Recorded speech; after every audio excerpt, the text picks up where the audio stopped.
After 12 years without being invited to family events, they suddenly showed up at my luxury house. I'm Auntie Jasmine, a 52-year-old black woman who spent 12 years being invisible to my own family. And when they finally showed up at my front door, at the luxury house they didn't know I owned, I discovered they weren't there to apologize. They were there to take everything from me. By the time that night was over, they learned you don't play games with a woman who's had 12 years to build an empire and even longer to perfect her patience. Let me tell you how it all went down. I sat at my kitchen table that morning, the morning after, with my hands wrapped around a cup of coffee that had gone cold an hour ago. The grandfather clock in my foyer, the one I'd bought at that estate sale in Charleston, ticked away the seconds. Each tick felt like a reminder of the years that had passed. 12 years of silence. 12 years of missed birthdays, holidays, graduations. 12 years of building a life they knew nothing about. The morning light streamed through my floor-to-ceiling windows, casting patterns across the Italian marble countertops. My hands were trembling. Not from fear, no, I was past that, but from the sheer audacity of what had almost happened. What they had tried to do.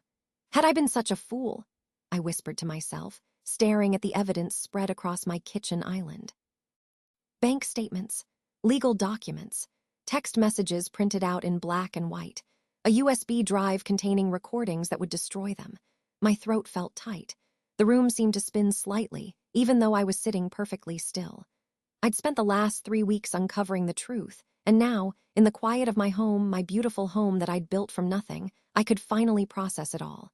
I remembered when it started, 12 years ago, my sister Diane's 50th birthday party. I can still see it clearly.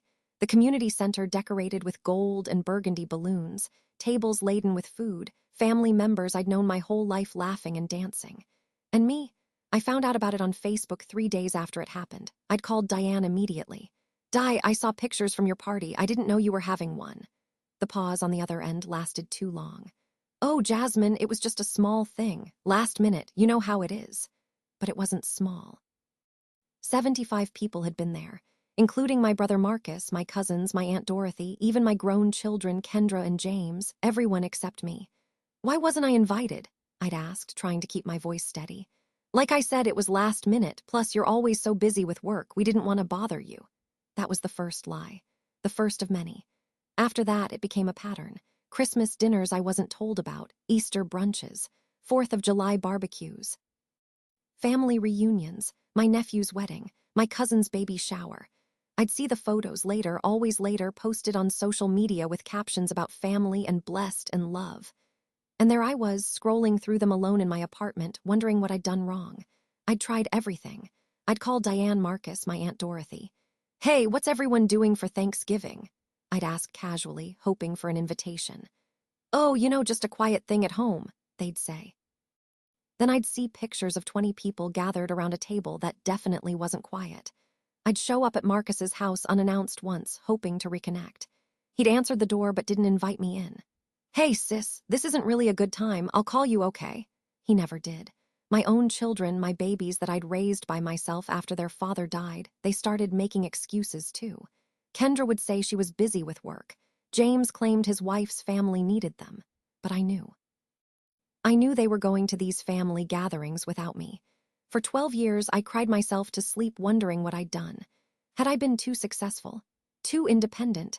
When my late husband Carl passed away 15 years ago, I'd thrown myself into work. I'd taken the small cleaning business he'd left me and expanded it. Within 5 years, I had contracts with 3 hospitals and a dozen office buildings. Within 10 years, I owned the company outright and had started investing in real estate. Maybe they resented my success. Or maybe, and this hurt to even think, maybe they'd never really loved me at all. But I didn't give up on family. I sent Christmas cards every year. Birthday cards with checks inside for my nieces and nephews. I'd text in the family group chat, though my messages often went unanswered. I held on to hope that one day, things would change. I poured everything into my work instead. If my family didn't want me, fine. I'd build something that could never leave me. I bought my first rental property in 2018, then another, and another. I invested in a commercial plaza, started a second business offering corporate cleaning services. By 2024, I was doing better than just fine, I was thriving. Last year, I bought my dream home. 6,000 square feet in an exclusive gated community just outside Atlanta. 5 bedrooms, 6 bathrooms, a home theater, a wine cellar, an infinity pool overlooking a private lake. I'd worked my whole life for this. This was my palace, my fortress, my proof that Auntie Jasmine didn't need anyone's approval to make it. I didn't tell my family about the house. Why would I? They hadn't spoken to me in years except for those awkward, obligatory, happy birthday texts that felt more like duty than love. How did we get here? How did a family that used to gather every Sunday after church, that used to celebrate every milestone together, become this? Now it all felt like a lie. Those childhood memories of Diane braiding my hair, of Marcus teaching me to ride a bike, of Sunday dinners at Mama's house before she passed, were any of those real? Or had I always been the outsider, just too blind to see it? The first real sign that something was wrong, beyond just the exclusion, came 3 months ago.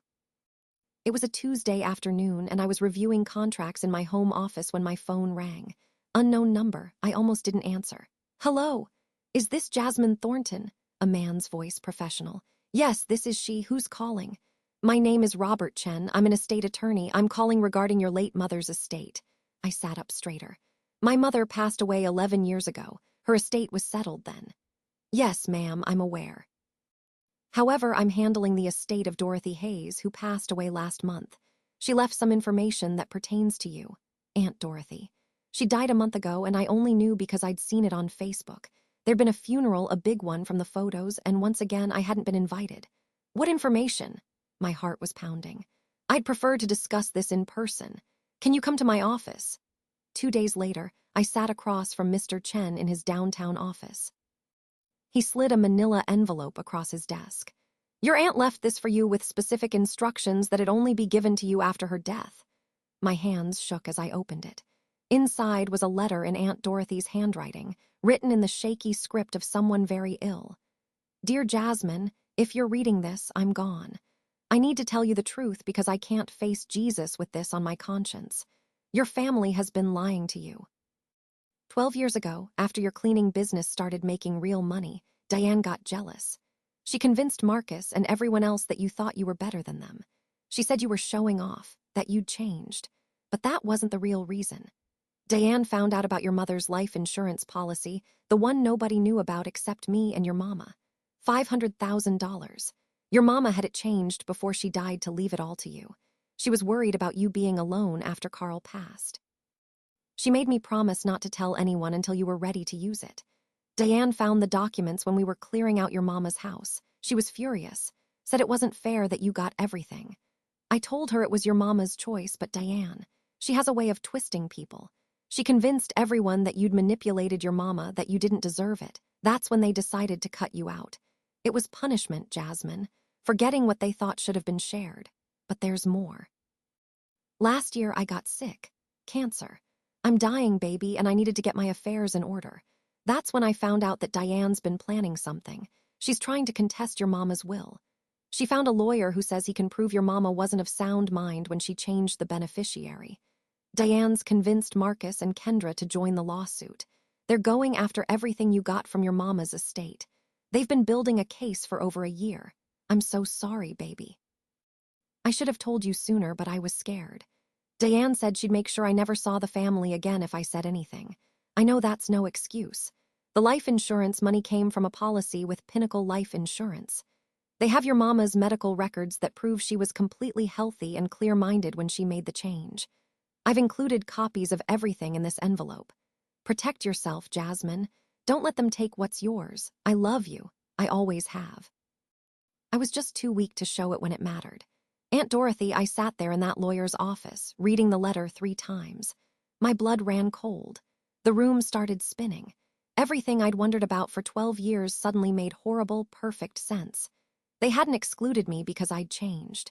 They'd excluded me because they wanted my inheritance, and they needed to build a narrative that I was a bad person who didn't deserve it. I had been such a fool. Mr. Chen cleared his throat. "There's more, Miss Thornton. Your aunt left specific instructions for me to help you if you wanted to fight this. I've reviewed the documents Diane's lawyer filed. They're planning to serve you within the next 60 days. Can they win?" My voice came out as a whisper. "Not if we move first. Your mother's medical records are pristine. Multiple doctor visits in the months before she changed the policy. No signs of dementia or coercion, but they're banking on you not having these records. Without them, it becomes your word against theirs. I looked down at the envelope. Bank statements showing Diane's financial troubles. Emails between Diane and Marcus discussing the lawsuit. Text messages between my own daughter Kendra and Diane talking about finally getting what we deserve. My daughter, my baby girl. She was in on it too. There's one more thing, Mr. Chen said. Your aunt mentioned that Diane's been talking about your properties too, specifically your new house. Apparently, word got out in the family about your success. Diane's been telling people that you used their inheritance to buy it. That's a lie. I built my businesses from nothing. The insurance money is still invested. I haven't touched it. I know, but lies spread fast, especially in families. Your aunt believed Diane was planning to visit you soon. She's going to try to get inside your house, document your lifestyle, and use it as evidence that you've been living off money that should have been shared. That night, I drove home in a daze. 12 years of pain suddenly made sense, but the new betrayal cut even deeper. My own daughter, my sister, my brother. They weren't just shutting me out, they were actively plotting to take everything I'd worked for. I pulled into my circular driveway, past the fountain I'd had installed last spring, and sat in my car staring at my beautiful home. My sanctuary. The place I'd built to prove to myself that I mattered, that I was worth something. They wanted to take it. The next morning, I called someone I should have called years ago, Detective Michelle Rodriguez. We'd met at a Chamber of Commerce event 5 years ago and had become friendly. She told me if I ever needed anything to reach out. Michelle, it's Jasmine Thornton. I need your help. We met at a small cafe in Decatur, away from anywhere my family might see us. I slid the envelope across the table. I need to know everything, I said. Every detail of what they're planning. I need evidence, documentation, everything. And I need to know who else is involved. Michelle, a sharp-eyed woman in her 40s with 20 years in law enforcement before going private, opened the envelope and read through the documents. Her expression darkened with each page. Jasmine, can I call you that? I nodded. This is fraud, conspiracy. If they're planning to use falsified evidence in court, that's criminal. I can help you, but you need to understand, once we start pulling this thread, there's no going back. Are you sure you want to know everything? I thought about 12 years of loneliness, 12 years of wondering what I'd done wrong, 12 years of crying over people who didn't love me, who apparently never had. I'm sure. Okay, it's going to take me about 2 weeks to gather everything. I'll need to follow some people, maybe put some surveillance in place. Can you continue acting normal until then? I can do that. Good. One more thing, do not tell anyone about this. Not your kids, not your friends, nobody. If word gets back to them that you know, they'll change their plans. For the next 2 weeks, I lived in a strange kind of limbo. I went to work. I managed my properties. I smiled at my employees and had lunch with my business associates. But inside, I was dying. Every time my phone buzzed, I jumped. Every car that drove past my house made me paranoid. I started noticing things I'd missed before. Strange charges on my credit cards that I didn't remember making. Nothing large, just small amounts. $50 here, $75 there. When I called my credit card company, they told me the charges were from an authorized user, but I'd never authorized anyone. I checked my other accounts. My business checking had a secondary signer I didn't recognize.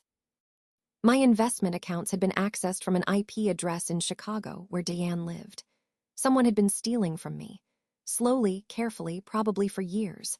That weekend, I was organizing files in my home office when I found something that made my stomach drop. A copy of my house deed. But it wasn't in my files. It was in a folder I'd never seen before, tucked behind my filing cabinet like someone had hidden it there quickly. Someone had been in my house. I immediately called Michelle. They've been here, inside my house. When? I don't know, I have a cleaning service that comes twice a week. My assistant has a key for deliveries. My kids used to have keys, but I changed the locks last year when I stopped. Oh God. What? I changed the locks last year, but I gave new keys to my kids. I wanted them to feel welcome even if we weren't close. James has one. Kendra has one. Do you have a security system? Yes, but I don't always arm it when I'm home. Jasmine, I need you to do exactly what I say. Call your security company right now. Tell them you want a complete audit of every time your system's been disarmed in the last 6 months. Then I'm coming over to sweep your house. 3 hours later, Michelle arrived with equipment I didn't understand. She swept every room, every corner, every piece of furniture. She found 4 hidden cameras, one in my living room, disguised as a smoke detector, one in my home office, hidden in a book on my shelf, one in my bedroom behind a picture frame, and one in my kitchen tucked into a decorative plant. "They've been watching you," Michelle said quietly. "Recording your daily routine, your habits, probably looking for evidence of the lifestyle they want to prove you're living." I felt violated, exposed. My own family had turned my home into a surveillance operation. "There's more." Michelle pulled out her laptop. "The security company sent over the logs. Your daughter Kendra has been coming into your house every Tuesday and Thursday while you're at work. She stays for about an hour each time. What is she doing here? Based on what we found, documenting your assets. Look," she showed me photos from my own security cameras. There was Kendra going through my closet, photographing my jewelry, my clothes, my shoes. Kendra in my garage, taking pictures of my cars. Kendra in my wine cellar, cataloging my collection. "She's building an inventory," Michelle explained. "Evidence of excessive spending to support their claim that you used inheritance money to fund this lifestyle." My heart shattered into 1,000 pieces. My daughter, the little girl I'd rocked to sleep every night. The teenager I'd worked 3 jobs to put through college. The woman I'd helped buy her first car, her first house. She was robbing me. Over the next week, Michelle's investigation uncovered the full scope of the conspiracy. It wasn't just Diane, Marcus, and Kendra. James was involved too, though he seemed uncomfortable with it based on text messages Michelle intercepted. My cousin Patricia was providing falsified affidavits. Even my nephew Travis, who I'd helped pay for dental school, was prepared to testify that I'd always been manipulative and money-hungry. They'd spent 2 years building this case. 2 years of planning, plotting, gathering evidence, and preparing to take me to court. The lawsuit was ready to be filed. They were waiting for one thing, for me to receive notice of Aunt Dorothy's death and her letter, which they assumed would make me panic and make mistakes. They didn't know I already had the letter. They didn't know I'd been preparing. "There's one more thing you need to know," Michelle said during our meeting at her office. We'd been meeting there every few days as she compiled evidence. "They're not just going after the insurance money. They're planning to sue for a portion of your business assets, too." "On what grounds?" "They're claiming that your mother gave you startup capital from her personal savings before she died. They say it was a family loan that should have been repaid to the estate." "That's insane. My mother never gave me any money. Carl left me his cleaning business, and I built it up myself." "I know. But they have a witness, your brother Marcus, who's prepared to testify that your mother gave you $50,000 in cash in 2009. Marcus is lying. Of course he is. But here's what they don't know. I found your mother's complete financial records from 2005 until her death. Every bank statement, every check, every withdrawal. There's no $50,000 cash withdrawal. There's no evidence of any loan." Michelle pulled out a thick folder. "I also found something interesting. In 2014, 3 years after your mother died, Diane took out a home equity loan for $75,000. She listed your mother's house as collateral, the house that was sold as part of your mother's estate. How is that possible? She forged your mother's signature on documents claiming the house was in a family trust. The loan company never verified it properly. Diane took the money and defaulted on the loan. The house was already sold by then, so the loan company came after the estate, which means they came after you since you were the primary beneficiary. I never heard about this, because Diane's lawyer paid off the loan quietly to make it go away, but I have the records. Diane committed fraud using your mother's estate. That's a felony." I sat back in my chair, processing everything. They weren't just greedy, they were criminals. "What do you recommend?" I asked. Michelle smiled, not a happy smile, but a determined one. "I recommend we destroy them." The plan was simple but devastating. We would let them make the first move, let them serve me with their lawsuit, and then we would strike back with everything we had. But I wanted more than just a legal victory. I wanted them to understand the pain they'd caused. I wanted them to feel what I'd felt for 12 years. I wanted them to know that you don't mess with Auntie Jasmine. The opportunity came 2 weeks later. Kendra called me the first time she'd called in months. "Hey, Mama." Her voice was sweet fake. I could hear it now, the manipulation I'd been blind to before. "Kendra, what a surprise." I know, I've been meaning to call. I've just been so busy with work and the kids and everything." I forced myself to stay calm, to play along. Listen, I was thinking, you know how we haven't spent much time together lately? I feel terrible about that. I was wondering if maybe we could have a family dinner at your place this Saturday. This was it, the moment they'd been planning for. They wanted to come to my house, probably to serve me with papers in front of everyone, to make a scene, to humiliate me. A family dinner, who would be coming? Just family. Me and Tony, James and Angela, Aunt Diane, Uncle Marcus, nothing big, just us. Just the people who were suing me. Saturday works, I said. What time? How about 6? I'll bring dessert. The irony was suffocating. My daughter was going to bring dessert while trying to take everything from me. After I hung up, I called Michelle. It's happening, Saturday at 6. Perfect, I'll have everything ready. I called my lawyer next, Robert Chen, Aunt Dorothy's estate attorney who'd agreed to represent me. They're coming Saturday, are we prepared? More than prepared, Ms. Thornton. We have them on fraud, conspiracy, theft, defamation, and about 6 other charges. The DA is very interested in this case. When they walk into your house, they won't just be facing a civil lawsuit, they'll be walking into a police investigation. Good. The next 3 days were torture. I had to act normal, excited even about this family dinner I was supposedly hosting. I had to grocery shop for people who hated me. I had to clean my house for people who'd been secretly filming me. I could have confronted them privately. I could have called each person individually, told them I knew, given them a chance to back down. But they'd had 12 years to apologize, 12 years to include me, 12 years to be family. They forced my hand. If they wanted war, they would have war. Saturday morning, I woke up early. I did my hair, put on makeup, wore a beautiful burgundy dress that Aunt Dorothy had always said looked good on me. I cooked all afternoon fried chicken, macaroni and cheese, collard greens, cornbread, sweet potato pie. If this was going to be our last meal together, it would be one they remembered. At 5:30, the doorbell rang. Michelle arrived with her team. They were posing as catering staff, but they were actually there to record everything and provide security. At 5:45, my lawyer arrived with 2 police detectives. They would wait in my office until the right moment. At 6 o'clock exactly, the doorbell rang again. I opened it to find my entire family standing on my doorstep, staring at my house with barely concealed awe and envy. This was the first time they'd seen it. "Oh my God, Auntie Jasmine," Kendra said, hugging me, the first hug in years. "This house is incredible. Thank you, baby. Come in, everyone." They filed in like tourists in a museum. Diane's eyes were everywhere, calculating, assessing. Marcus whistled low. "Damn, sis, you really did it." "Did what?" I asked innocuously. "Made it big." He laughed, but there was no warmth in it. James and his wife Angela were quieter, hanging back. James met my eyes for a moment, and I saw something there, guilt maybe, or regret, but not enough to stop this. I served dinner in my formal dining room at the table that seated 12. We made small talk about work, about kids, about everything except the 12 years of silence between us. I smiled at them over my wine glass as if nothing was wrong. Inside, my heart was pounding, but my hands were steady. I'd practiced this moment in my mind 100 times. After dinner, as I was bringing out dessert, the pie I'd made, not whatever Kendra had promised to bring and forgotten, Diane cleared her throat. "Jasmine, there's actually something we need to talk to you about." "Here we go." "Oh, what's that?" Diane pulled out an envelope. "The lawsuit.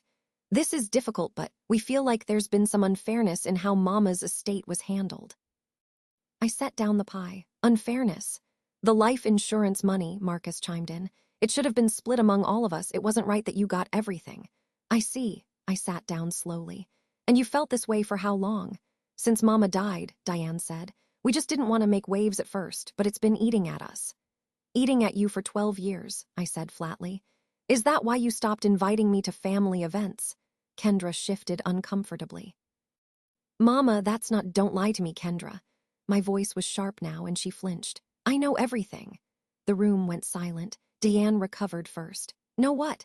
"I know about the lawsuit you're planning to file. I know about the cameras you put in my house. I know about you accessing my bank accounts, Diane. I know about the forged documents, the false witness statements, all of it." Diane's face went pale. Marcus started to stand up.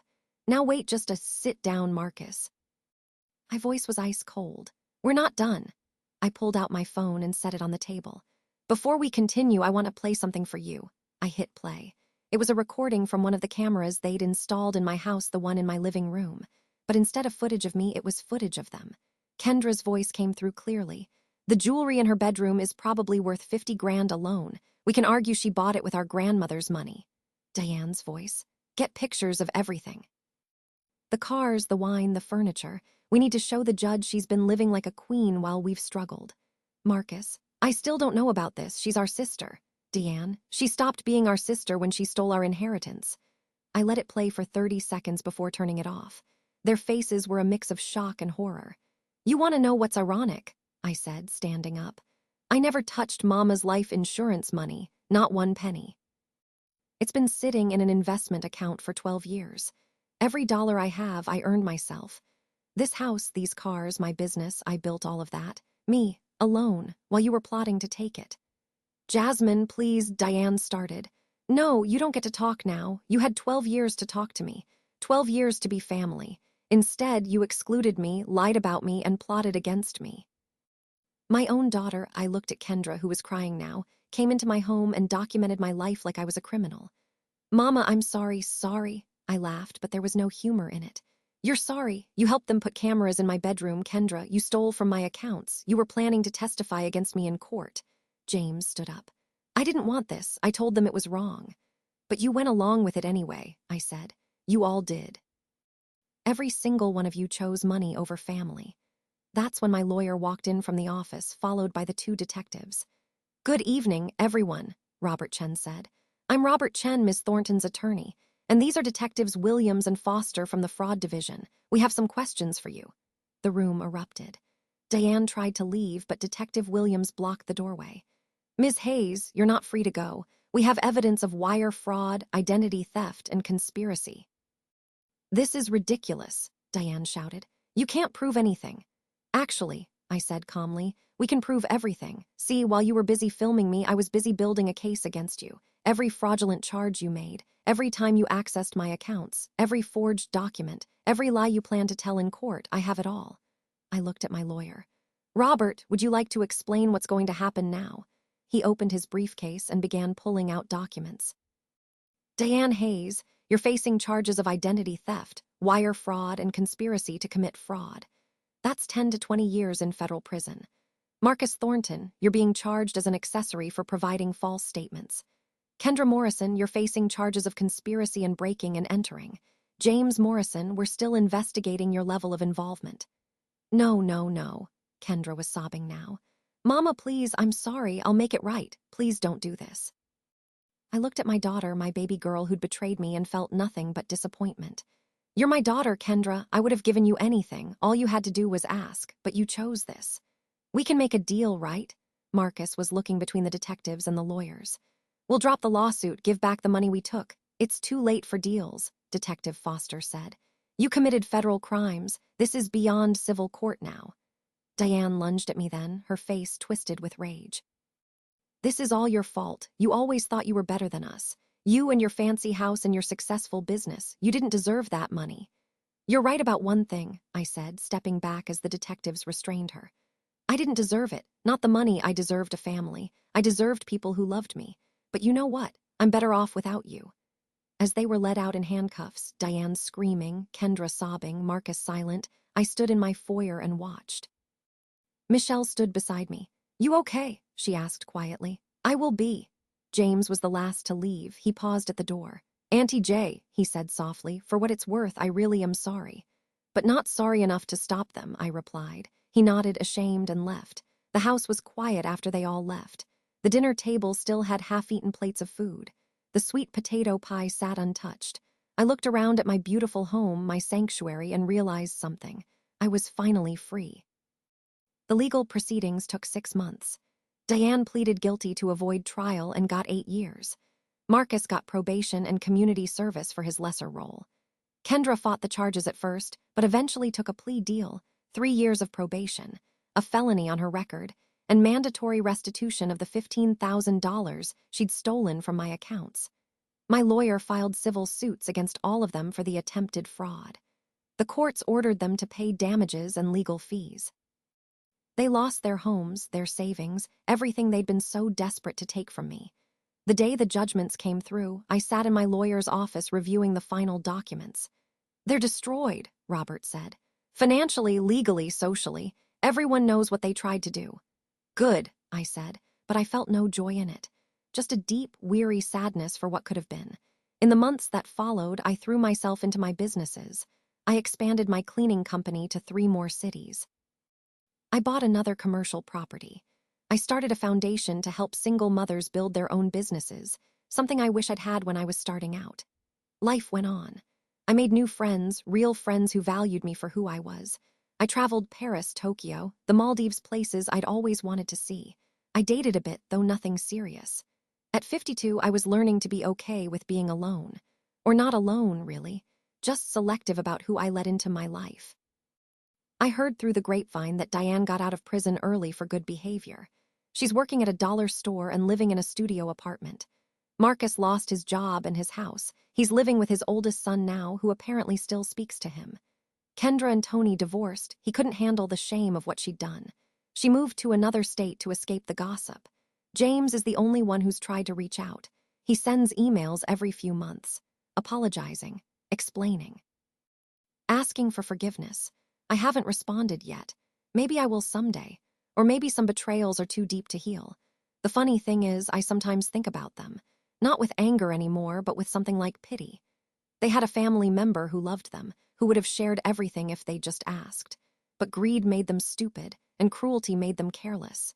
They lost everything in one night because they couldn't see that what they had, what they threw away, was worth more than money ever could be. I've kept Aunt Dorothy's letter. It sits in a frame in my office, a reminder of the aunt who loved me enough to tell the truth, even if it came too late. Sometimes I read it and wonder what would have happened if she'd told me sooner. Would I have believed her? Would I have fought back? Or would I have tried to make peace, to hold on to people who never wanted to be held? I'll never know. Last week, I hosted a small dinner party at my house. My book club ladies, my business partners, the women from my church. We ate and laughed and talked about our lives, and I realized something. This was family. Not by blood, but by choice. These women who showed up for me, who celebrated my successes without jealousy, who loved me without condition, they were my real family.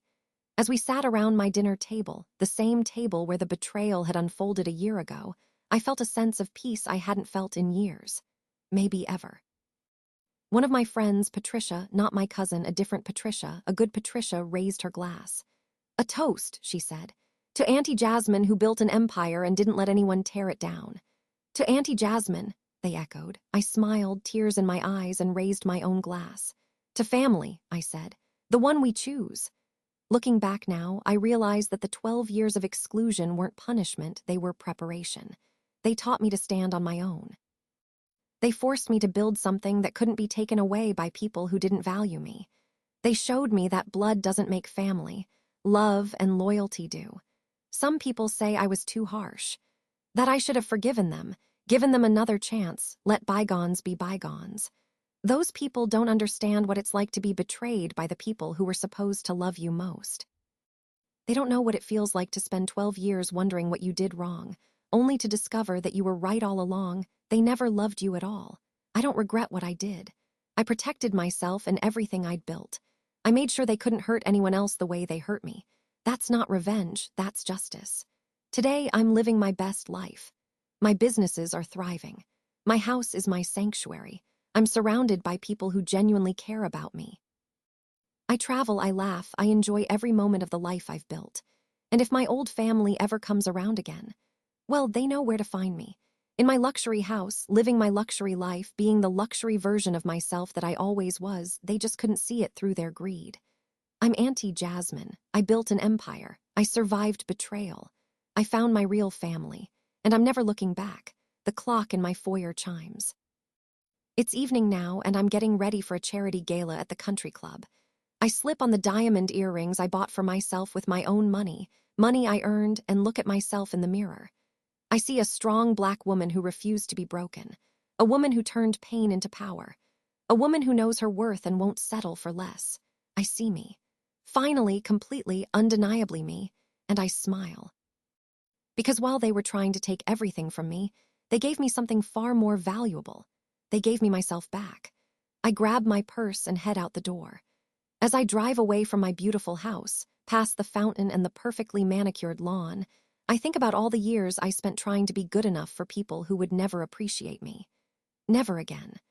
I've learned that sometimes the family you're born into isn't the family you're meant to keep. Sometimes you have to build your own family, your own life, your own empire. And when people try to tear it down, whether they're strangers or blood relatives, you have to be strong enough to fight back. Not with anger or bitterness, but with truth, with evidence, with the kind of calculated precision that comes from being underestimated your entire life. They thought I was weak because I loved them. They thought I was naive because I trusted them. They thought I was a fool because I kept trying to connect with them even after years of rejection. They were wrong about all of it. I was never weak. I was patient. I was never naive. I was hopeful. I was never a fool. I was family-minded. But now I'm free. Free from the weight of their expectations, free from the pain of their rejection, free from the fear that I'll never be good enough. I am enough. I always was. I just needed them to get out of my way so I could see it. At the gala, I run into an old friend who asks about my family. I smile and say, I have the best family in the world. And I mean it. Just not the family she thinks I mean. Later, as I'm accepting an award for Businesswoman of the Year, I look out at the crowd and see all the faces of people who support me, who believe in me, who chose to be part of my life. This is what winning looks like. Not revenge, not vindication, but peace. Pure, hard-earned peace. I think about the title people could give this story. After 12 years without being invited to family events, they suddenly showed up at my luxury house. But that's not the real story. The real story is this. After 12 years of being treated like I didn't matter, I built a life that proved I did. And when the people who rejected me tried to take it away, I showed them that Auntie Jasmine doesn't play games. I win them. Tonight, I'll sleep in my king-size bed in my beautiful house in my gated community, surrounded by everything I've worked for. I'll sleep soundly, peacefully, knowing that I protected what was mine and taught some important lessons along the way.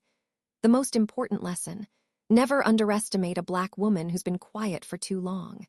She's not plotting her revenge. She's building her empire. And trust me, you don't want to be on the wrong side of that.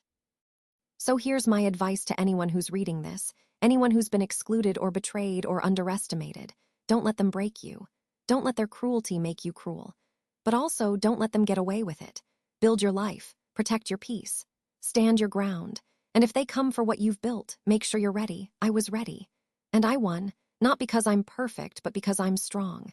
Not because I wanted revenge, but because I demanded justice. Not because I'm bitter, but because I'm better. Better than I was 12 years ago when they first excluded me. Better than I was when I spent nights crying over people who didn't deserve my tears. Better than I thought I could ever be. I'm Auntie Jasmine. This is my story, and I'm still writing it. One luxury house, one successful business, one chosen family at a time. And you know what? The next chapter is going to be even better than this one, because now I know who I am. And I'm never going back to being anyone else's version of me. I'm my own woman, on my own terms, with my own empire. And they can't touch that. Not now, not ever. Welcome to my luxury life. Population, me and the people I choose. And that, my friends, is exactly how it should be.